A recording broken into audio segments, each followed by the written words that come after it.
In the latest example of how meritocracy is just a myth in the United States, the New York Times has published a lengthy feature on The View and has dubbed it the most important political TV show in America. That is what they have called it. The most important political show in America. And I'm talking about The View, where on a regular basis, not only we dunk on them, but the country dunks on them because they have absolutely no knowledge. And when I say they, I'm mostly talking about Abby Huntsman, obviously Meghan McCain. They're insanely superficial discussions about politics, which it appears never prepare for, and just read talking points that are written blue cards for them, and then somehow that's the most important political talk show. The uncontested queen of scorching hot takes, Ana Kasparian, recently delivered a biting critique of The View presenters that left no space for pretense or civility. This was a verbal smackdown. If you thought daytime TV was only about civil arguments and subtle barbs, Ana skillfully unraveled the discourse, making each line a mic drop moment with her razor-sharp humor and unflinching confidence. This was a master lesson in boldly presenting the truth, not merely a dispute. So grab some popcorn because what you're going to see is a reality check as much as an amusement. Let's face it, after this one, your moral compass may start to falter. She is the buddy who enters the room with a casual a cup of coffee in hand, and proceeds to destroy every half-baked notion you are harboring without you realizing it. Ana Kasparian provides intellectual wake-up calls in addition to debates because of her razor-sharp reasoning and profound, unwavering understanding of how the world really works.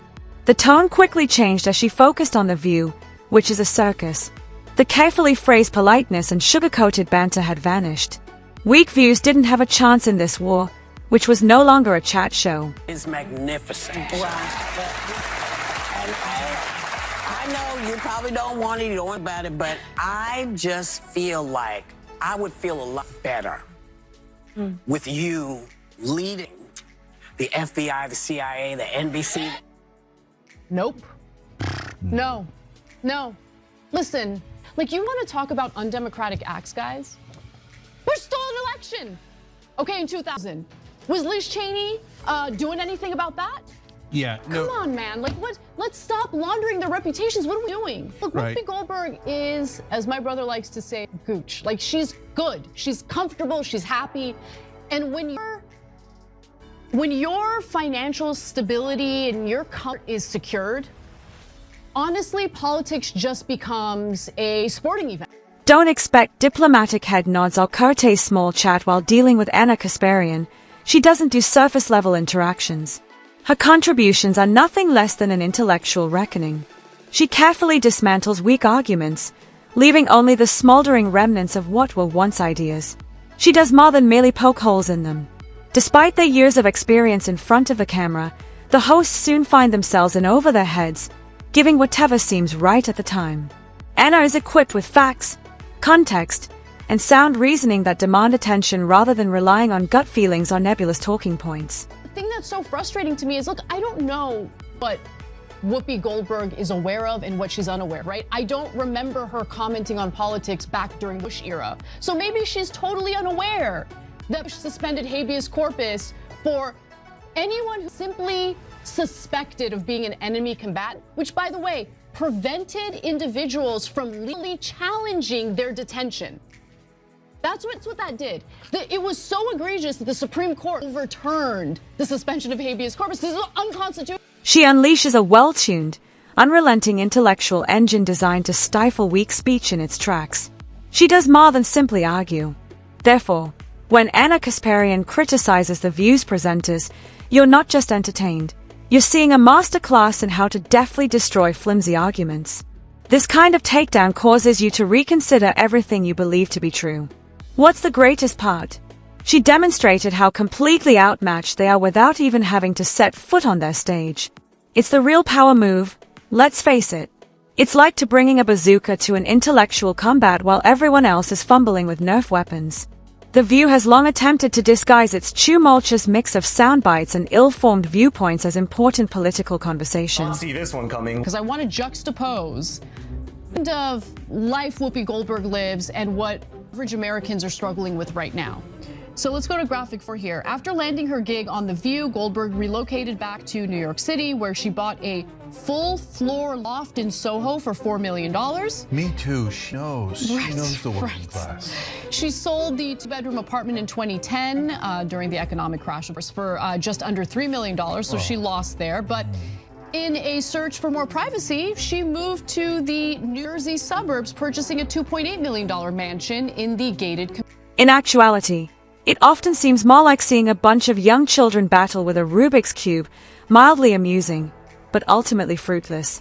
The majority of hosts, let's face it, wouldn't be able to identify a strong argument if it were presented to them with a Harvard degree.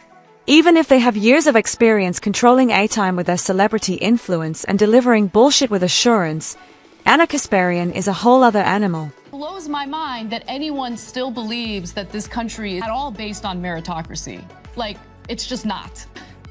A mistake is a mistake, I get it. And I actually don't get mad simply because someone disagrees with progressives on television. I get mad when they come from a place of ignorance, like they don't know facts of the story, and then they come out hard against progressives. Like, if you have a counterpoint to what we believe and it's a good point. She attracts attention just by being there, so she doesn't need to speak louder. With a single statement, she can dispel a doubtful notion because she is armed with facts, context, and laser-like logic.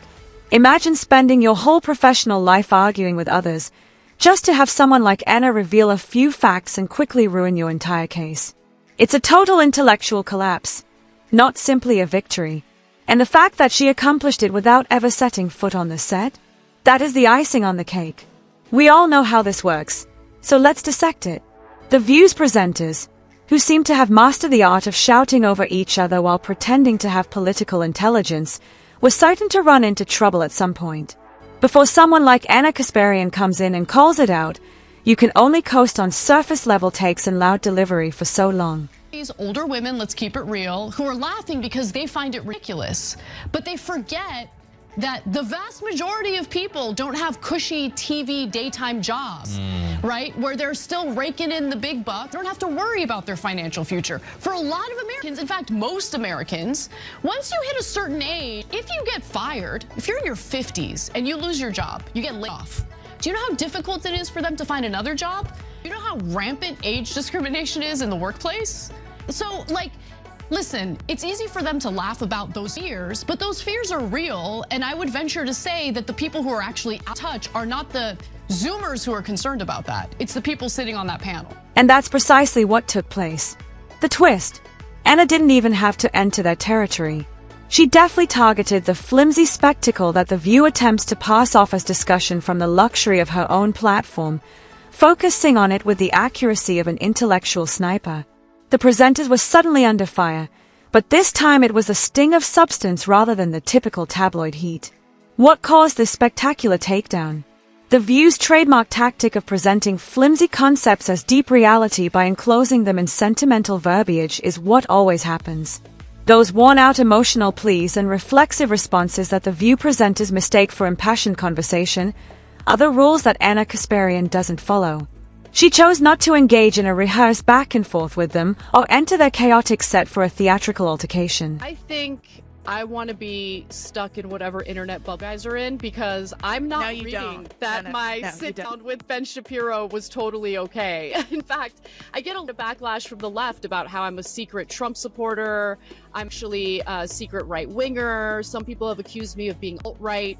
One of the things I got in trouble for fairly really was I don't know. I just think asylum seekers, people who are here with undocumented status, should be deported if they're committing crimes, right? Like, I don't think that makes you anti-immigrant. That's bad. Yeah, I know. Well, but honestly, the left, like, and I'm saying the left generally, but honestly, like a slice of the left, they will call you anti-immigrant or xenophobic, bigoted, whatever, anti-immigrant, for just wanting to have law and order.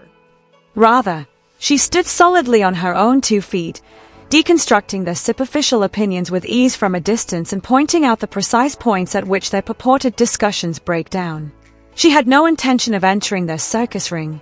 She was too preoccupied with pointing out the obvious weaknesses in their intellectual armor from a distance, and it was just magnificent.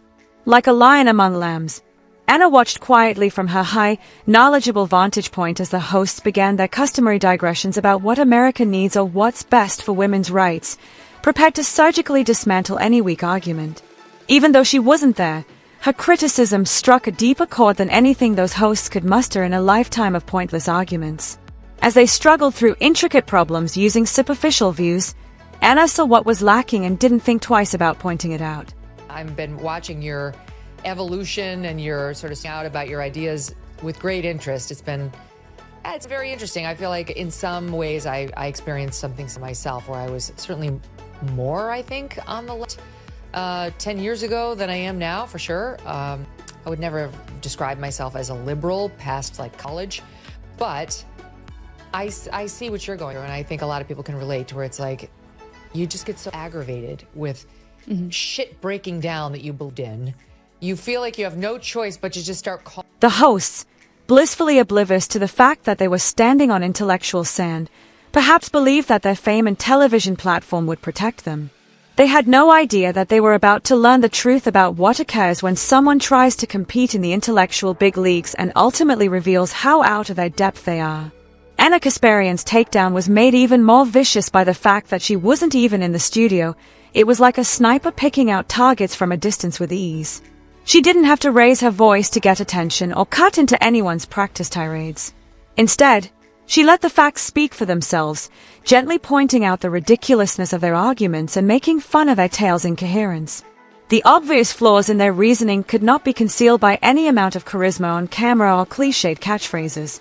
And that's why it feels like when it almost feels like you're rubbing it in our face when you say that. And I know they don't mean to do that. Yeah, but I do think that for people who deliver the news or discuss or analyze what's happening in the country, it's a big problem when you look at pretty much every news organization and realize a lot of these people went to Ivy Leagues, a lot of these people come from affluent families, a lot of these people are totally disconnected from the vast majority of Americans and the struggles. More than anything else, it is what caused her criticism to fall with such deadly accuracy. Facts are important to Ana Kasparian, something that the presenters of The View all too often seem to overlook. Ana did what we've all been itching to do while watching those previous episodes. She called them out when they began making nebulous, half-baked statements about working-class Americans or the status of education. She seemed to yell at the television, "Are you really this stupid?" She deconstructed their talking points one by one, not out of resentment, well, maybe a little, but because she was correct. Each and every time. There was never any hope for The View. Ana doesn't engage in emotional outbursts or unfounded supposition. On the broad left, or someone who just doesn't agree with the idea of Donald Trump leading this country again. Do you find ways to work with the incoming administration, or do you try to fight the administration every step of the way? Well, the ladies at The View have differing opinions on this. You just from Alyssa Farah Griffin, who think that, well, there are some areas where I agree with Trump. Maybe we can look to the positives here. Others disagree. Take a look. I'm going to wait and see. He's not been in yet. I'm somebody who probably agrees with 75% of his policies. If he focuses on creating jobs, on bringing down the cost of living, securing the border in a responsible way, and being tough on America's adversaries. The presenters of The View are terribly uncomfortable with the language she uses, which is called hard facts.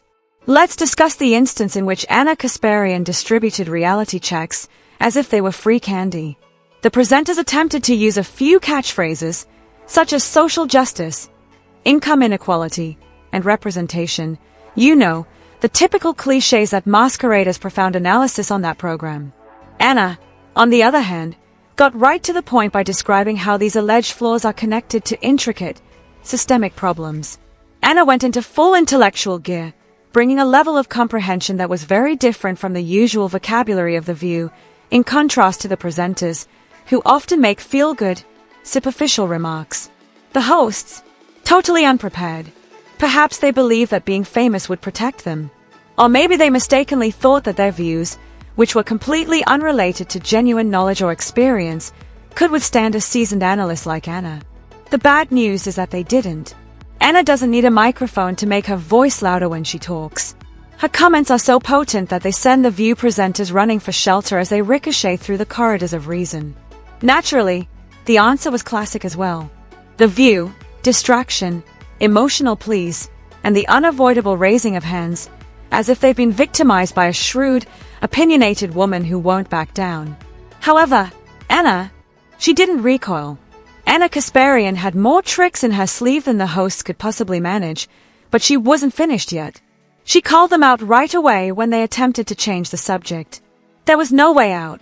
Ana continued to land knockout punch after knockout punch while they were on the ropes, all the while keeping the cool-headedness of someone who knew she had already won, regardless of how much the outside world wanted to acknowledge it. The situation only became more intense when the internet erupted in response. Memes and tweets were exploding, and all of a sudden, the View's meticulously constructed facade of politically charged knowledge began to fall apart. Their viewers, who had most likely never thought to challenge the presenters' viewpoints, suddenly had a cause to stop and wonder, could it be that we've been given a bag of meaningless words? The consequences for the hosts were unavoidable. You could almost see their reaction as Ana's razor-sharp reasoning caught them off guard and they realized they were outclassed. They lacked a counter-argument that could equal the tenacity of her claims. Naturally, the View will continue to repeat the same old viewpoints and cliched segments, but going forward, whenever viewers tune in, there will be that little voice in the back of their minds asking, remember when Ana Kasparian destroyed them? Let's face it, there isn't any intellectual competition for Ana Kasparian, therefore we'll all be waiting for the next round.